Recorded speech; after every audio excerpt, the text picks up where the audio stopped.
Those pictures, once again, of the fighting in Sri Lanka. Welcome back to CBC News today. I'm Harry Forrestal. As we said before the break, there is a huge Sri Lankan community here in Canada, and the CBC's Bill Gillespie has been following their reactions to the fighting in the north of Sri Lanka. Bill, great to see you. Thanks for coming in. Thank you. What about political unity? Because, of course, this, in many respects, has been a civil war in Sri Lanka.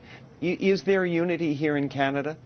Well, I think it's fair to say that the majority of Tamils in Canada, there's almost 300,000, do support the Tamil Tigers. They're guys. They're their guys because the goal of the Tigers has been all along an independent Tamil homeland carved out of Sri Lanka. So there's no question the majority of people actually of Tamil people in Canada support the Tigers. However, the Tigers have a history.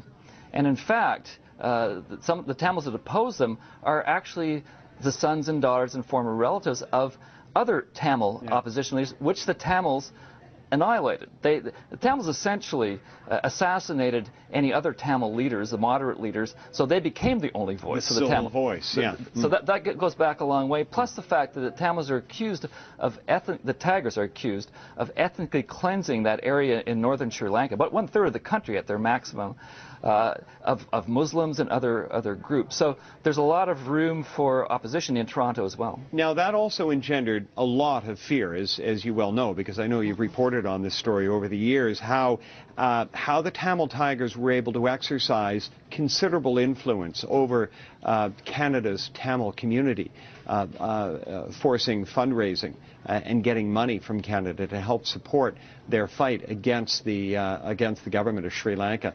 Has that fear begun to dissipate? I think it has. I can give you an example.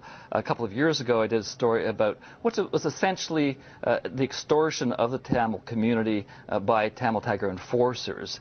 And it was a big fundraising campaign for what they called the final campaign. And so most Tamil people, of course, did contribute, because if they didn't, they wouldn't be allowed by the Tamils to go back into the Tamil areas to visit their relatives. The only person I could get to talk to me about that on the record was a person who would only do it anonymously and with his voice altered. Now those people, that particular person has come out publicly, and yesterday I was at a news conference where there was another group from the Sri Lankan community, and they were quite willing to criticize the Tigers. So not to say that the Tigers are wrong and the Sri Lankan government is right or anything like that, but it appears as the Tigers are losing their grip on their stronghold in Sri Lanka, they're also starting to lose their grip on the Tamil community in Toronto.